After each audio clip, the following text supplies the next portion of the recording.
బాలరాజే తన శ్రేయోభిలాషి, తన దేవుడిగా భావిస్తున్న వ్యక్తి అని నిజం తెలుసుకున్న కావేరి.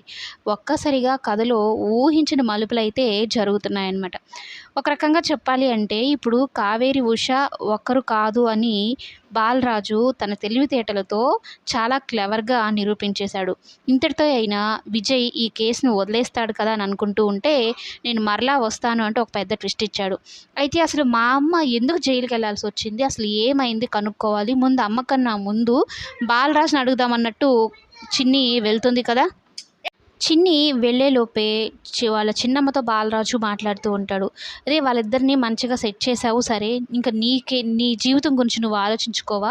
ఎప్పుడు చెప్తావు కావేరికి నువ్వే తన శ్రేయోభిలాషి అని అంటే, ఇప్పుడు చెప్పి ఇదంతా చాలా ఇదైపోతుంది.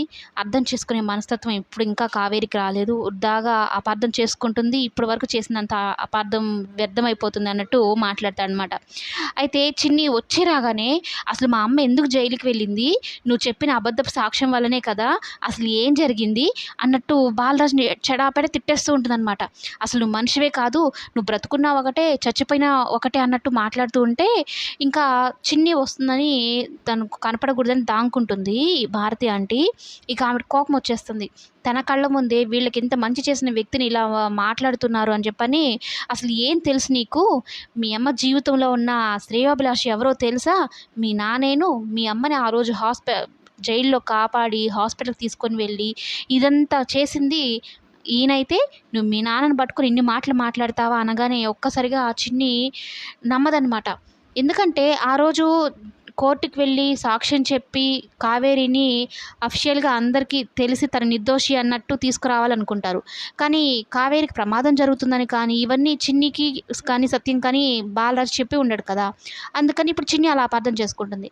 ఇక అసలు విషయం తెలుసుకున్న తర్వాత చిన్ని ఒక్కసారిగా ఎప్పుడు నాన్న అని పిలవదు. అటువంటిది మొదటిసారి నాన్న అని పిలవగానే చాలా ఎమోషనల్ అయిపోతాడనమాట బాలరాజు. కరెక్ట్‌గా అదే టైంకి చిన్ని బాలరాజు నాన్న అని పిలుస్తూ ఉండే టైంలో కావేరి అక్కడికొస్తుంది. ఈలోపే కావేరి మొత్తం వినేసుంటుంది. అక్కడ సీన్స్ అయితే చాలా ఎఫెక్టివ్‌గా చాలా మనకే హమ్మయ్య! నిజం తెలిసిపోయిందా అన్నట్టుగా అనిపిస్తూ ఉంటుందనమాట. ఆ రేంజ్‌లో మనకైతే చూపిస్తారు. ఇక కావేరికి నిజం తెలిసినా కూడా ఒక షాక్‌లో ఉండిపోయి ఉంటుంది. అంటే ఇన్ని రోజులు బాలరాజు ఒక దుర్మార్గుడు, కట్టుకున్న భార్యనే కటకటాల పాలు చేశాడు, చిన్ని విషయంలో కూడా తప్పులు చేశాడు ఇయన్నీ అనుకున్న కావేరి, అటువంటిది తన వెనకలుండి తనని ఒక దేవుడిలాగా నడిపిస్తున్న వ్యక్తి ఇతనేనా అని తెలిసిన తర్వాత ఒక్కసారి కుప్పకూలిపోతుంది. ఒక్కసారిగా మొత్తం గుర్తు చేసుకుంటుందనమాట.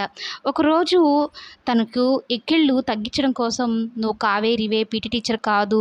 అలాగే స్టేషన్‌లో సత్యబాబుని కొడుతూ ఉంటే అడ్డుపడిన కావేరి భర్తనని చెప్పడము. నేనసలు బాలరాజ్‌కి ఫోనే చేయలేదు. అటువంటిది నేను శ్రేయోభిలాష్‌కి ఫోన్ చేసి ఇతనెందుకొచ్చాడని చెప్పని అనుకోవడం ఇయన్నీ గుర్తు చేసుకుంటుంది. అయితే నా వెనకలుండి నన్ను కాపాడింది, ఇదంతా చేస్తుంది తినేనా అని అనుకుంటుంది. కానీ బయటైతే చెప్పదనమాట.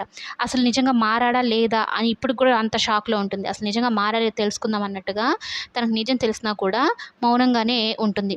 చిన్ని నాన్న అని పిలుస్తుండి ఇంక అక్కడి నుంచి చాలా కోపంగా వచ్చినట్టు వచ్చి చిన్నిని అక్కడి నుంచి అయితే తీసుకొని వెళ్తుంది. కానీ బాలరాజు ఏమనుకుంటాడు, నిజం తెలిసిపోయిందా ఏంటి, వినేసిందా ఏంటి అని. వినుండదులే, వినుంటే ఇంత కోపంగా ఎందుకు మాట్లాడుతుంది అన్నట్టుగా బాలరాజు కూడా మౌనంగా ఉండిపోతాడు. కానీ చిన్ని ఇప్పుడు నిజం తెలుసుకుంది కదా! ఎలా అయినా అమ్మ నాన్నని కలపాలి, అమ్మకి నాన్న మీద మంచి ఇంప్రెషన్ రావాలి, వాళ్ళిద్దరూ కలిసి ఉండాలి, నేను తల్లిదండ్రులతో కలిసి ఉండాలని అయితే అనుకుంటుంది కదా! కానీ ఇప్పుడు కావేరి మారిపోయిందనే విషయం, అంటే బాలరాజు విషయంలో మారిపోయిందనే విషయం చిన్నికి తెలీదు. కావేరి బయటపడదు. ఎలా అయినా సరే తల్లిదండ్రులు కలపాలనుకుంటుంది. ఇక అక్కడి నుంచి కోపంగా తీసుకెళ్ళిపోతుంటే, ఇక బాలరాజు కూడా తాను చాలా దీనంగా చూస్తూ ఉంటాడనమాట కావేరిని. మరోవైపు ఏసీపీ విజయ్ కూడా దేవ మీద కాన్సంట్రేషన్ పెట్టాడు. అసలు కావేరి గురించి, కావేరి జైలుకి వెళ్ళడం కోసం, కడుపుతో ఉన్న అమ్మాయి జైలుకెళ్ళింది అంటే, అసలు కావేరి కేసు మొత్తం స్టడీ చేసి, కావేరికి మంచి జరగాలనే ఉద్దేశంతోనే మరలా తిరిగొస్తానని అయితే చెప్తాడనమాట. మొత్తం ఇదైతే ట్విస్ట్ అదిరిపోతుంది రాబోయే ఎపిసోడ్‌లో. ఇది బెంగాలీ సీరియల్ ఆల్రెడీ సక్సెస్‌ఫుల్‌గా రన్ అవుతూ ఉంది. స్టోరీ అయితే బెంగాల్‌లో మరి ఇలా ఉంది. మరి తెలుగులో ఏమన్నా మారుస్తారా లేదనేది కమింగ్ ఎపిసోడ్‌లో చెప్పుకుందాం.